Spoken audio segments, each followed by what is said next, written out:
El sol de la mañana caía sobre los campos dorados de Castilla-La Mancha, pintando de luz las colinas que rodeaban Albacete. Era un día claro, tranquilo, de esos en los que el aire parece más limpio y la tierra huele a trigo y a verano.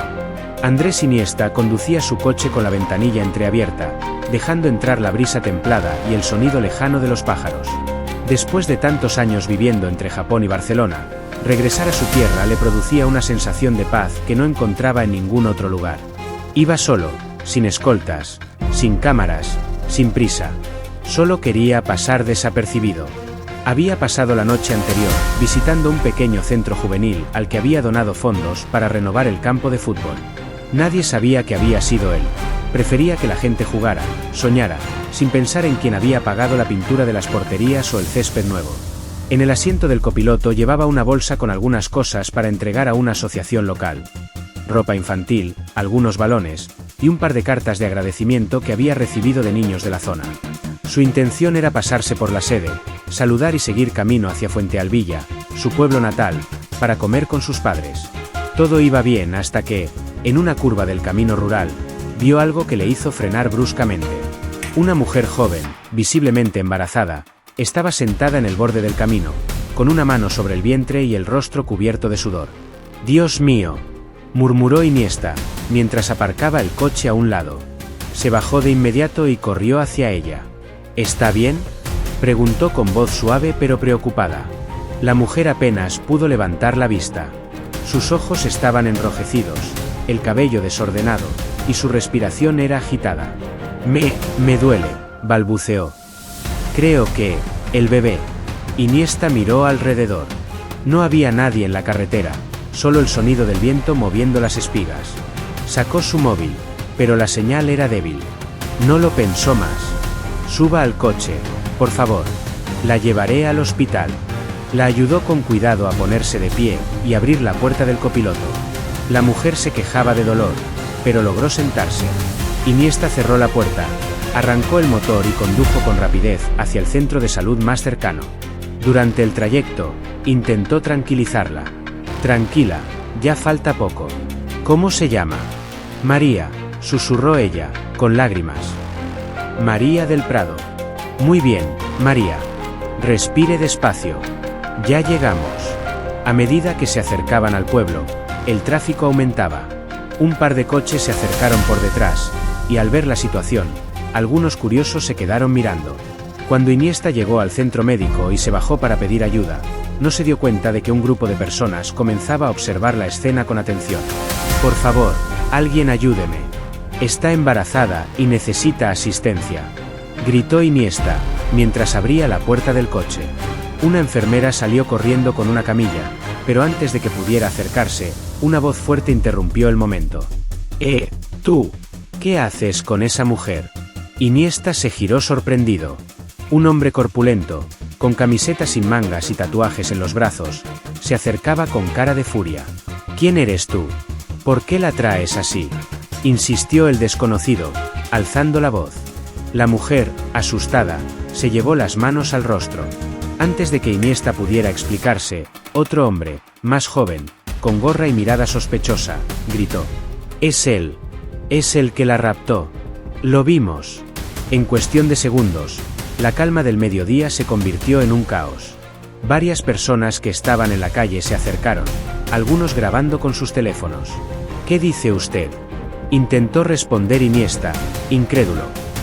Solo la estaba ayudando. Pero nadie escuchaba. Las voces se alzaban, los murmullos crecían. «Llamen a la policía», gritó alguien. Este hombre intentaba aprovecharse de ella. «No es verdad», replicó Iniesta, con las manos levantadas. «Solo la vi en el camino. Estaba mal». Una mujer del público señaló hacia él. «Claro, claro, todos dicen lo mismo. Pobre muchacha». María del Prado comenzó a llorar desconsoladamente, incapaz de reaccionar. El miedo la paralizaba. En medio del tumulto, un coche patrulla llegó al lugar. Dos agentes bajaron rápidamente. «¿Qué está pasando aquí?», preguntó uno. «Este tipo la llevó a la fuerza», dijo el hombre tatuado. «Yo la conozco del barrio, y nunca habría subido al coche de un desconocido». Iniesta abrió la boca para hablar, pero uno de los agentes le pidió el DNI. Por favor, identifíquese, señor. Iniesta, aunque molesto por la situación absurda, mantuvo la calma. Sacó su cartera, entregó el documento y dijo: mi nombre es Andrés Iniesta. La encontré en la carretera, pedí ayuda. El agente miró el documento, luego levantó la vista. Por un instante, pareció dudar, pero antes de decir nada, el otro policía intervino. No importa quién sea, si hay denuncia, tenemos que verificar. Uno de los curiosos murmuró: ¿Iniesta? ¿Como el futbolista? Sí, claro, respondió otro con sarcasmo. Y yo soy Messi. El público soltó una risa breve y cruel.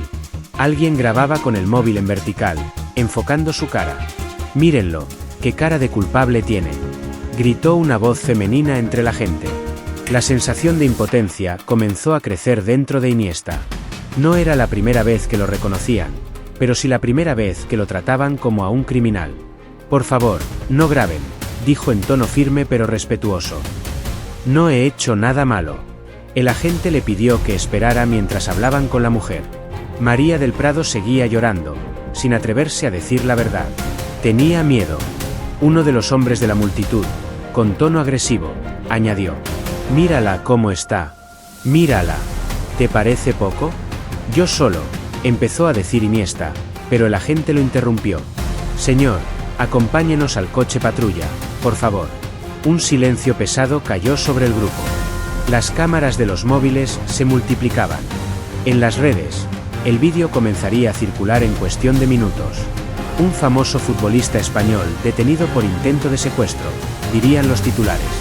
Mientras lo llevaban hacia el coche policial, Iniesta miró de reojo a la mujer. Ella, entre sollozos, evitó su mirada. Pero por dentro, la culpa la estaba consumiendo. El coche arrancó y el murmullo del público quedó atrás. Dentro del vehículo, Iniesta apoyó la cabeza en el respaldo, cerró los ojos y suspiró. No entendía cómo una buena acción podía volverse tan oscura. El agente que conducía intentó romper el silencio. Mire, señor, sea quien sea, si no ha hecho nada, no tiene por qué preocuparse. Pero últimamente hay muchas denuncias falsas, y ya sabe cómo es la gente. Iniesta asintió lentamente. Lo sé. Solo me duele que nadie haya querido escucharme. A través de la ventanilla, el paisaje de Castilla-La Mancha pasaba lentamente, con su horizonte infinito y su cielo azul. Todo parecía igual que unas horas antes, pero para Iniesta, el mundo había cambiado. En su interior, sentía una mezcla de tristeza y desconcierto. Recordó las palabras de su padre cuando era niño. Andrés, en esta vida no basta con ser bueno, hay que estar preparado para cuando la bondad sea malinterpretada. Al llegar a la comisaría del pueblo, un periodista ya esperaba fuera con una cámara. La noticia había volado. En cuestión de minutos, las redes sociales hervían. Almohadilla Iniesta detenido se convertía en tendencia en Twitter. Dentro de la sala, mientras tomaban su declaración, Iniesta no levantó la voz. Respondió con serenidad, sin perder el respeto, aunque la situación lo desgarraba por dentro. La mujer fue trasladada a otra sala. Algunos agentes se miraban entre sí, reconociendo el absurdo del caso, pero nadie quería arriesgarse a tomar decisiones sin pruebas. Cuando finalmente lo dejaron ir bajo verificación de testimonio, Iniesta salió al exterior. El sol seguía brillando igual que antes, pero ahora quemaba. Afuera, un grupo de curiosos lo señalaba, algunos murmuraban, otros lo grababan todavía. Él caminó despacio hacia su coche, con la misma calma que cuando entró. Antes de abrir la puerta, miró al horizonte y pensó en algo que su madre solía decir. Hijo, la bondad no necesita testigos, pero el mal siempre busca público. Apretó los labios, se subió al coche y arrancó sin mirar atrás. Sabía que la verdad saldría a la luz, pero también sabía que el daño ya estaba hecho. La carretera se extendía frente a él, recta, interminable, como si el destino le estuviera poniendo a prueba una vez más. Y en el espejo retrovisor, el reflejo del pueblo se hacía cada vez más pequeño, hasta desaparecer por completo entre el polvo y el sol de Castilla. El sonido de los neumáticos sobre el asfalto rompía el silencio de la tarde. Andrés Iniesta conducía despacio, sin rumbo definido, con la mente atrapada entre la incredulidad y la tristeza. Había pasado más de una hora desde que salió de la comisaría, y aún no podía entender cómo un acto de buena fe había terminado convertido en una pesadilla. El teléfono móvil vibraba sin parar. Mensajes de amigos, de periodistas, de personas que había conocido en su carrera. Algunos preguntaban qué había pasado, otros simplemente enviaban su apoyo. Pero él no respondió a ninguno. Necesitaba silencio, tiempo, claridad. Aparcó en una calle estrecha, cerca de un pequeño parque con bancos de madera y árboles viejos. Bajó del coche y se sentó. Miró las hojas moverse con el viento, y pensó en lo rápido que una reputación podía destruirse. Toda una vida construyendo respeto, humildad y ejemplo. Y bastaba un malentendido para que el mundo dudara. Una pareja de ancianos que paseaban por allí lo reconoció. Ella, con timidez, se acercó y dijo: «Don Andrés, no haga caso de lo que dicen en la tele. Los que le conocemos sabemos quién es usted». Él sonrió con gratitud, aunque sus ojos seguían tristes. «Gracias, señora. A veces el mundo se olvida de mirar más allá de una pantalla». Ella asintió con ternura, y ambos siguieron su camino. Iniesta se quedó mirando cómo se alejaban, mientras la brisa de Castilla se volvía un poco más fría. Esa misma noche, en un apartamento oscuro al otro lado del pueblo, un grupo de hombres celebraba entre risas y copas de cerveza. En la mesa, un portátil mostraba la imagen congelada de un vídeo. Iniesta siendo escoltado por la policía. «Lo tenemos», dijo uno de ellos, un hombre de unos 40 años, con barba descuidada y mirada cínica. «Este vídeo va a darnos lo suficiente para pasar el invierno». Otro, más joven, con una gorra hacia atrás, soltó una carcajada. «¿Y si los de prensa no pican? ¿Cómo no van a picar?», respondió el primero. «Es Iniesta, por Dios. El niño bueno de España, detenido por secuestrar a una embarazada. Eso vende como pan caliente». En una esquina del salón, la joven embarazada, María del Prado, los observaba en silencio. Sus ojos estaban hinchados de tanto llorar. No quería estar allí. No quería haber formado parte de aquello. «¿Y si él habla?», preguntó ella con voz temblorosa. El hombre de la barba soltó una carcajada seca. «¿Hablar? ¿Y decir qué? ¿Que es inocente? Eso lo dirán todos. Nosotros tenemos el vídeo, los testigos y una historia perfecta». María bajó la mirada, abrazando su vientre. Las manos le temblaban. Había accedido a participar por miedo, no por codicia. Uno de esos hombres, Ariza, el de la barba, era su expareja. La había manipulado, prometiéndole dinero y protección. Pero ahora comprendía que nada de eso era real. «Ariza», susurró ella, «no quiero seguir con esto. No es justo. Ese hombre solo quiso ayudar». El ambiente se tensó. Ariza la miró con frialdad. «Tarde para arrepentirse, María. Ya está hecho. Si abres la boca, tú serás la primera en caer». Ella se apartó, asustada. En su mente resonaban las palabras de Iniesta en el coche. «Tranquila, ya llegamos. Todo saldrá bien». Le había hablado con una dulzura que hacía imposible creer que fuera un monstruo. A la mañana siguiente, el escándalo había explotado en todos los medios. Los titulares eran feroces. Iniesta implicado en confuso incidente con mujer embarazada. El ídolo español detenido en Albacete. La cara amable del fútbol o un lobo disfrazado. En los programas de televisión, los tertulianos discutían acaloradamente. Algunos defendían su integridad, otros, con tono sensacionalista, insinuaban que nadie conoce realmente a sus ídolos. En las redes, el hashtag #Iniesta culpable se alternaba con #Yo creo en Iniesta. España entera parecía dividida. Mientras tanto, Iniesta decidió refugiarse en casa de sus padres, en Fuentealbilla. Su madre, Mari Carmen, lo recibió con lágrimas en los ojos. «Hijo», dijo abrazándolo fuerte. «Nosotros te creemos. Todos aquí te conocen». «Lo sé, madre. Pero duele ver cómo el país que tanto amo duda de mí». Su padre, José Antonio, se mantenía en silencio, mirando la televisión con gesto severo. Finalmente, habló. «Andrés, el bien no necesita defensa. Pero los malos aprovechan el ruido. Si esto es una trampa, lo sabremos». Iniesta asintió. «No quiero venganza, padre. Solo quiero que se sepa la verdad». Esa noche, mientras todos dormían, él salió al porche y miró las estrellas.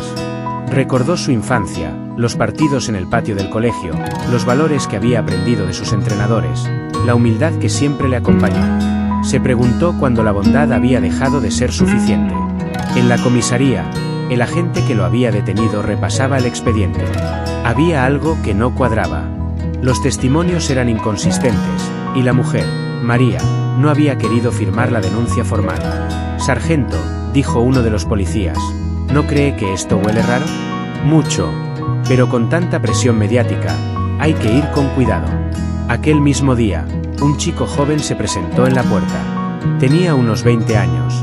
Llevaba una mochila y sudaba nervioso. «Vengo a decir la verdad sobre lo que pasó con el futbolista». El sargento lo miró de arriba abajo. «¿Y tú quién eres?» «Me llamo Iván. Estuve allí».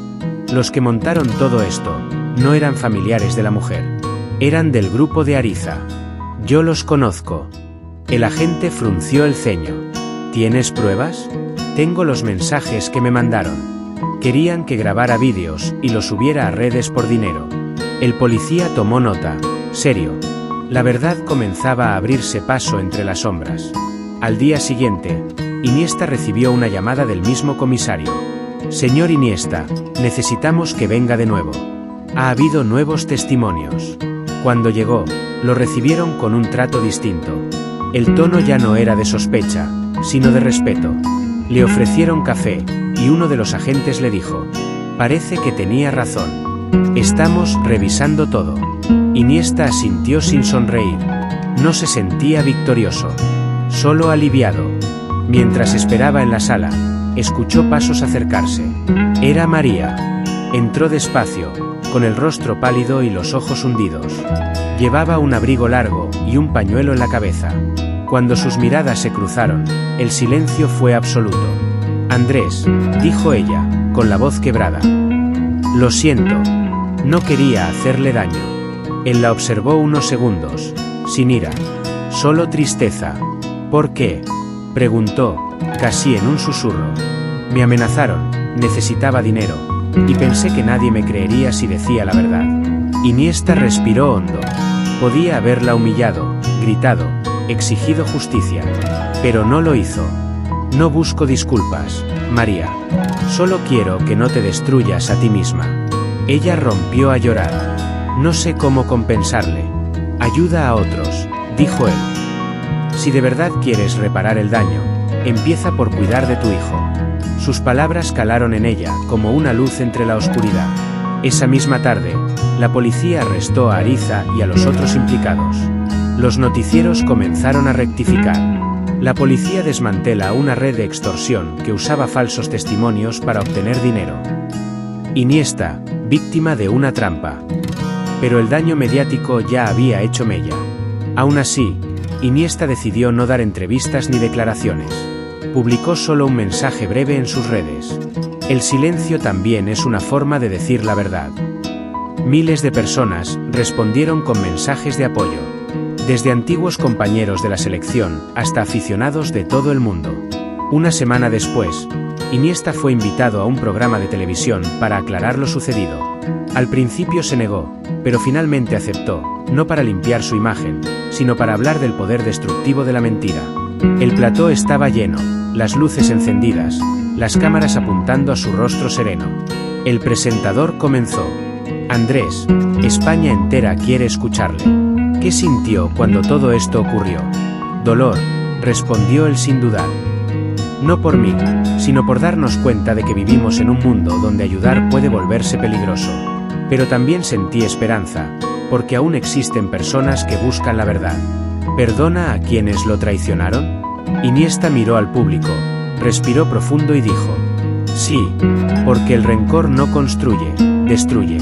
Y porque no quiero que mi corazón se parezca al de quienes me hicieron daño». Hubo un silencio respetuoso. Luego, aplausos. No de entusiasmo, sino de admiración. Esa noche, la audiencia superó todos los récords. Pero Iniesta, en su casa, lejos de los focos, solo quiso una cosa: dormir en paz. En los días siguientes, la prensa cambió de tono. Los titulares ahora hablaban de el ejemplo de serenidad y perdón. Los mismos que lo habían juzgado, ahora lo elogiaban. Pero para él, la lección era otra, que la verdad tarda, pero llega. Una mañana, mientras paseaba por el mismo parque donde se había sentado días antes, una niña pequeña se le acercó con un balón en las manos. ¿Eres Iniesta? Él sonrió. Eso dicen. Mi papá dice que eres bueno de verdad, no solo en el fútbol. Iniesta se agachó, le revolvió el cabello y dijo: dile a tu papá que la bondad no se demuestra en los goles, sino en cómo tratamos a los demás. La niña asintió, sonriente, y se alejó corriendo. El sol volvió a brillar sobre Castilla-La Mancha, y por primera vez en muchos días, Iniesta sintió que la paz regresaba. Había pasado por el fuego del juicio público, pero su fe en la bondad seguía intacta. Porque, en el fondo, sabía que ningún escándalo podía ensuciar un corazón que siempre había jugado limpio. La lluvia había regresado a Castilla después de semanas de calor. Las gotas golpeaban el suelo con suavidad, como si el cielo también quisiera limpiar todo lo que había ocurrido. En Fuentealbilla, las calles olían a tierra mojada y a calma. Pero en el corazón de Andrés Iniesta, aún persistía una mezcla de tristeza y alivio. Había pasado una semana desde la detención de Ariza y su grupo. Los periódicos ya no hablaban del escándalo, sino del caso cerrado. Sin embargo, Iniesta no sentía ninguna victoria. Para él, la verdad no era un trofeo, sino un deber moral. Esa mañana, mientras tomaba café en la cocina de su casa, el noticiario mostraba imágenes del juicio preliminar. María del Prado, con el rostro pálido y el vientre ya más abultado, declaraba ante el juez. Su voz apenas se escuchaba entre los murmullos. Fui manipulada. Me dijeron que si no cooperaba, me quitarían al niño. Andrés Iniesta no me hizo daño. Al contrario, me ayudó. El presentador cerró la noticia con tono solemne. Las autoridades confirman que el futbolista español fue víctima de una red de extorsión. Todos los implicados han sido puestos bajo custodia. Iniesta bajó la mirada. Su madre, Mari Carmen, entró en la cocina, con una bandeja de pan tostado y una expresión dulce pero preocupada. ¿Sigues mirando eso, hijo? No lo puedo evitar, mamá, respondió él. No por mí, sino por ella. ¿Por la muchacha? Asintió. Sí. Me pregunto cómo puede seguir adelante después de todo. Su madre lo observó con ternura. Tú siempre fuiste así, Andrés. Sufres por los demás más que por ti. Pero recuerda, la compasión no significa cargar con el peso del mundo. Él sonrió débilmente. A veces pienso que el mundo necesita menos juicios y más abrazos, mamá. Días después, Iniesta decidió ir a Albacete. No quería hacerlo como figura pública, sino como un hombre cualquiera que necesitaba cerrar un ciclo. Vestía una chaqueta sencilla, gorra y gafas de sol. Nadie lo reconoció cuando entró al hospital comarcal. Preguntó por María del Prado en recepción. Está en maternidad, dijo la enfermera, tras revisar los registros. Pero las visitas son limitadas. Iniesta asintió, dejó un sobre con su nombre y pidió que se lo entregaran. En el sobre, no había dinero, ni documentos, solo una nota escrita con su letra pequeña y clara. María, la vida nos da segundas oportunidades. Cuida de ti y de tu hijo. Lo demás, el tiempo lo curará. Cuando salió del hospital, la lluvia había cesado. Caminó por las calles del centro, donde los niños jugaban saltando en los charcos. Una mujer lo reconoció al pasar y se quedó mirando, pero él solo le dedicó una sonrisa y siguió su camino. En una esquina, vio a un grupo de jóvenes ensayando trucos con el balón. Se detuvo un momento, observando. El más pequeño falló un control y la pelota rodó hasta sus pies. Iniesta la recogió con naturalidad, la levantó con un toque sutil y se la devolvió. Los chicos lo miraron boquiabiertos. ¿Eres tú?, preguntó uno, incrédulo. Él sonrió. Hoy no soy nadie. Solo un tipo que ama el fútbol. Y siguió caminando, dejando atrás las risas y los gritos emocionados. Mientras tanto, en el hospital, María sostenía el sobre entre las manos. Lo abrió despacio, leyó la nota y rompió a llorar. No de tristeza, sino de algo más profundo. Vergüenza, alivio, redención. Una enfermera se acercó. ¿Todo bien, cariño? María asintió entre lágrimas. Sí, todo bien. Es solo que hay personas que perdonan incluso cuando no deberían. Los días pasaron, y la vida pareció volver a su curso normal. Pero en los pueblos pequeños, la memoria es larga. Cada vez que Iniesta caminaba por la plaza, la gente lo saludaba con respeto, algunos con discreción, otros con admiración sincera. Una tarde, recibió una llamada inesperada del juez que llevaba el caso. Señor Iniesta, la mujer desea verle. Dice que necesita agradecerle en persona antes del parto. Iniesta dudó unos segundos. No quería reabrir heridas, pero algo dentro de él le decía que debía ir. Está bien, respondió finalmente. Dígale que iré mañana. Al día siguiente, la luz del amanecer entraba tímida por las ventanas del hospital. María estaba en una habitación individual, con las cortinas abiertas y el sonido de las gaviotas a lo lejos. Cuando Iniesta entró, ella se incorporó con dificultad. No esperaba que viniera, dijo con voz baja. A veces el perdón también necesita presencia, respondió él, acercándose. Hubo un silencio largo, sereno. Ella jugaba con sus dedos, sin atreverse a mirarlo. He pensado mucho en lo que hizo por mí, dijo finalmente. No solo aquel día, sino después. Nadie me había tratado con tanta humanidad. Iniesta se sentó en una silla junto a la cama. Todos merecemos una segunda oportunidad, María. A veces el error más grande no es caer, sino creer que no podemos levantarnos. Ella asintió, con lágrimas contenidas.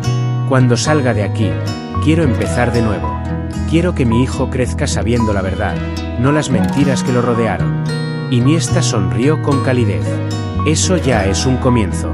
María extendió la mano y la apoyó sobre la suya. Gracias, Andrés, por no odiarme, por no convertirte en otro de los que juzgan. Odiarte no me haría libre, respondió él. Y si algo aprendí en la vida, es que la libertad empieza en el corazón. Una semana después, el niño nació. El personal del hospital le contó a Iniesta que María había decidido llamarlo Andrés. Cuando él lo supo, permaneció en silencio largo rato.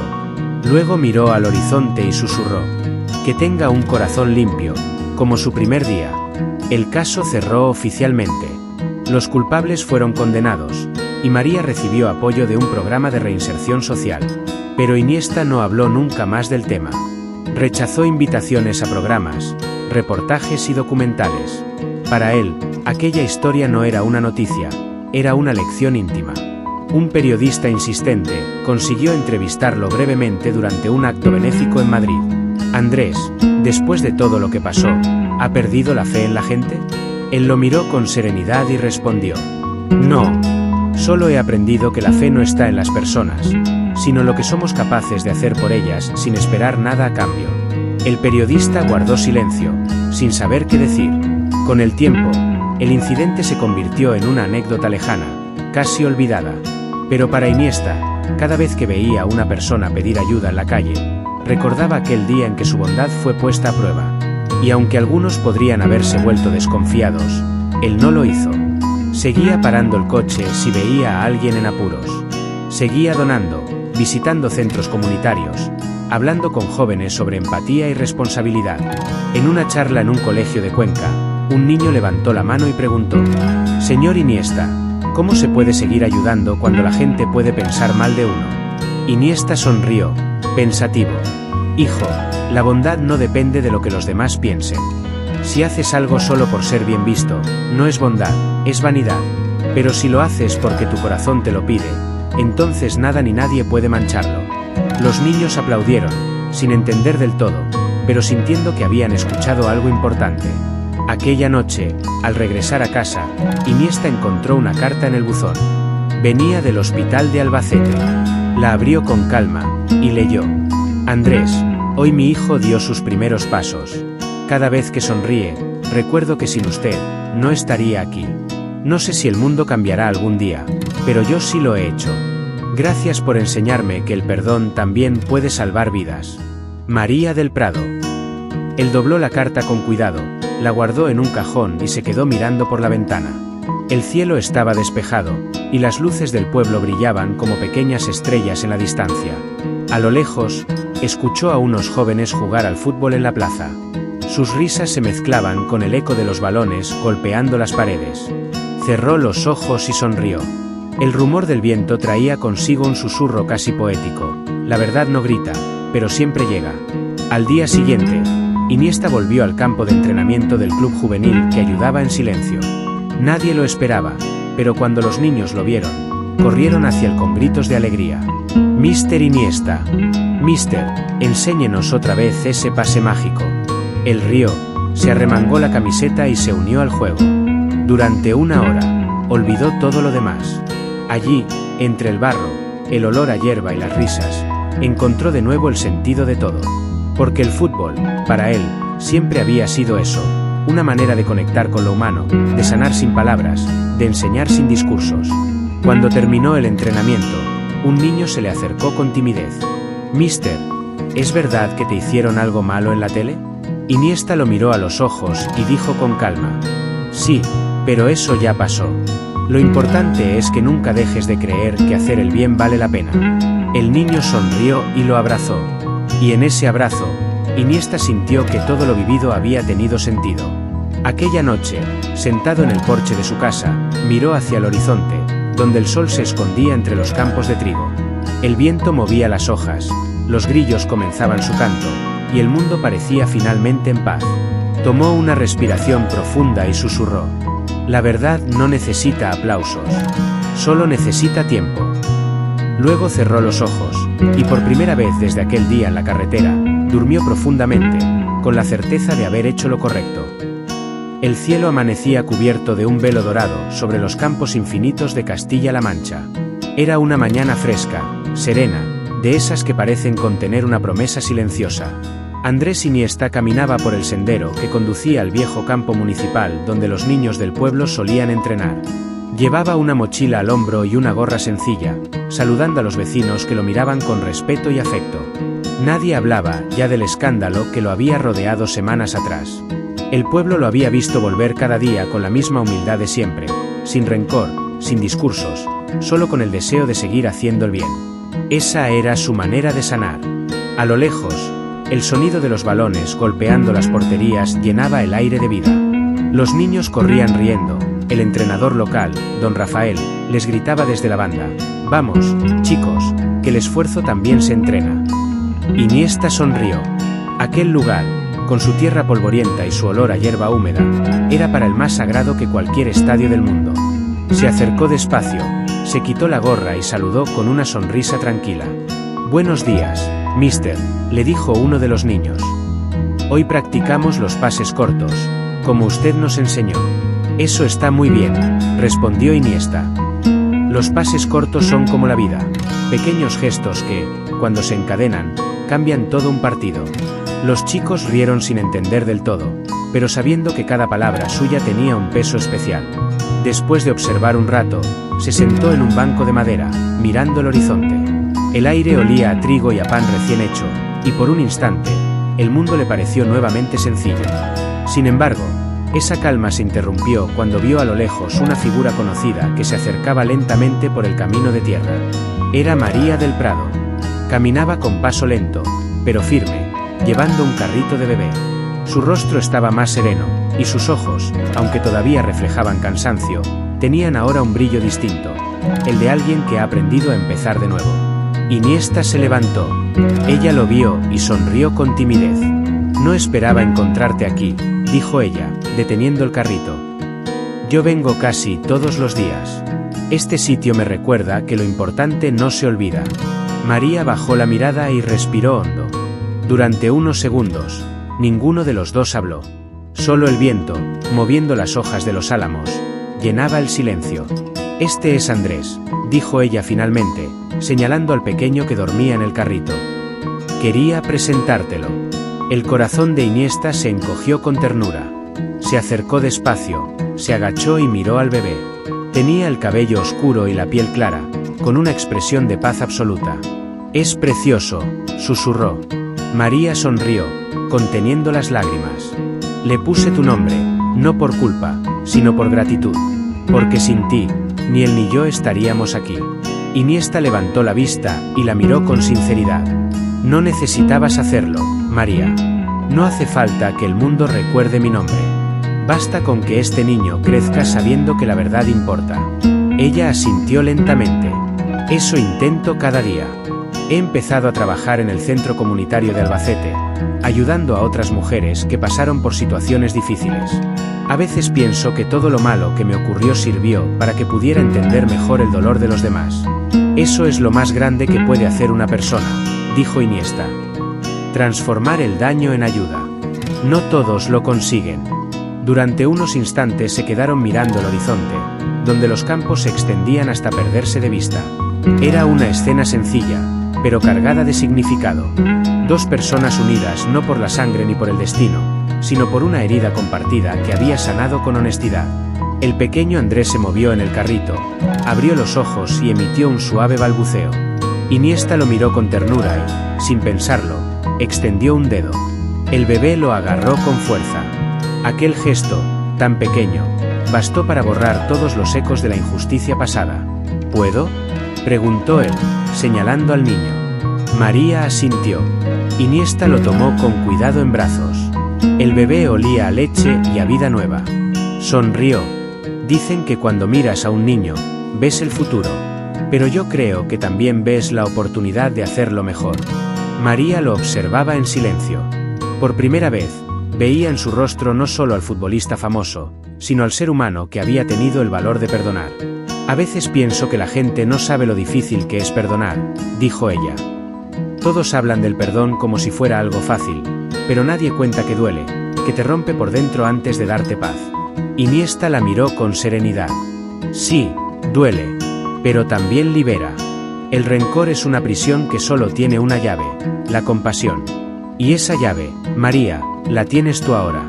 Ella bajó la cabeza, con lágrimas contenidas, y respondió con voz temblorosa. Ojalá mi hijo tenga un corazón como el tuyo. Iniesta sonrió. No, ojalá tenga el suyo propio, pero lleno de luz. El bebé se movió, y ambos rieron suavemente. La escena era casi sagrada en su sencillez.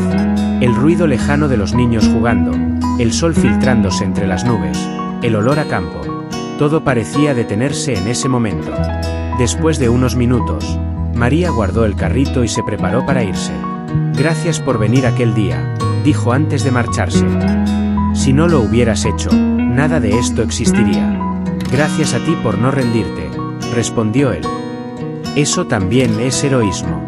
Ella se alejó por el sendero, empujando el carrito mientras el viento levantaba un ligero polvo dorado. Iniesta la observó hasta que desapareció entre los álamos. Luego se quedó un rato más, en silencio, con las manos en los bolsillos, mirando el horizonte. El sol se reflejaba en las nubes, tiñéndolas de tonos anaranjados y violetas. Pensó en cuántas historias se pierden por miedo, por desconfianza, por prejuicio. Pensó en todos los actos de bondad que nunca llegan a ser vistos, y en cómo el mundo se empeñaba en hacer ruido con el mal y callar el bien. En ese momento, su móvil vibró. Era un mensaje del centro juvenil que había ayudado a reconstruir meses atrás. Andrés, los chicos quieren saber si puedes venir mañana a darles una charla sobre valores. Te esperan con ilusión. Él sonrió. Respondió simplemente, allí estaré. Mientras guardaba el teléfono, un niño del campo de entrenamiento se acercó con un balón en las manos. Mister, ¿nos enseñas otra vez ese pase invisible que haces? Iniesta rió. No hay pases invisibles, chico. Solo ojos que no miran bien. El niño frunció el ceño sin entender, pero se echó a reír igualmente. Vamos, mister, enséñanos uno. Iniesta tomó el balón, lo levantó con un toque elegante y se lo devolvió al aire. El movimiento fue tan suave y natural que todos los chicos aplaudieron. En sus ojos brillaba la admiración pura. Recordad esto, dijo él. El fútbol no se trata de ser el mejor, sino de hacer mejores a los demás. Los niños lo rodearon, aplaudiendo y riendo. En ese instante, Iniesta sintió que la vida le devolvía todo lo que le había quitado. No con fama ni dinero, sino con sentido. Cuando el sol comenzó a ponerse, se quedó solo en el campo, sentado sobre la hierba, mirando el cielo tornarse violeta. Cerró los ojos y escuchó los sonidos del pueblo. Una guitarra en una terraza, los ladridos de un perro, el eco lejano de una conversación. Todo era familiar, humano, cálido. Pensó en María, en el pequeño Andrés, en la carta que ella le había escrito. Pensó en cómo la vida, a veces, te arranca de tus certezas solo para recordarte lo esencial. Abrió los ojos, respiró hondo y murmuró: «Nada de lo que das se pierde, si lo das de corazón».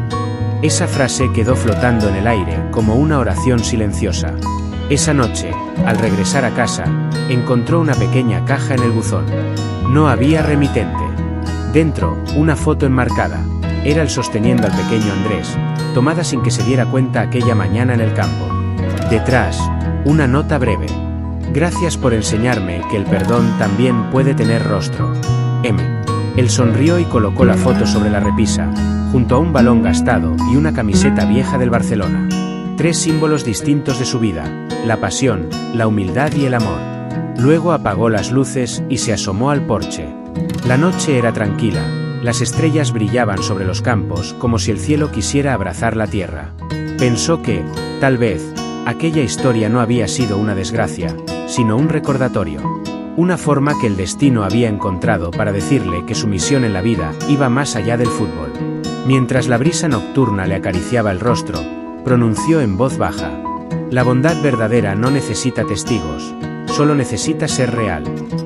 Cerró la puerta, dejó las llaves sobre la mesa y subió las escaleras. En su habitación, sobre la mesita de noche, un balón pequeño servía de lámpara. Lo encendió y se quedó mirando la luz suave que proyectaba sobre la pared. Esa luz era como su alma, tranquila, discreta, pero constante. Se tumbó en la cama, con el corazón en paz. En sus sueños, volvió a ver los campos de su infancia, los partidos al atardecer, la risa de los niños, el rostro sereno de María, y el pequeño Andrés sosteniendo su dedo con fuerza. Todo formaba parte de un mismo cuadro, el de la vida cuando se elige la bondad.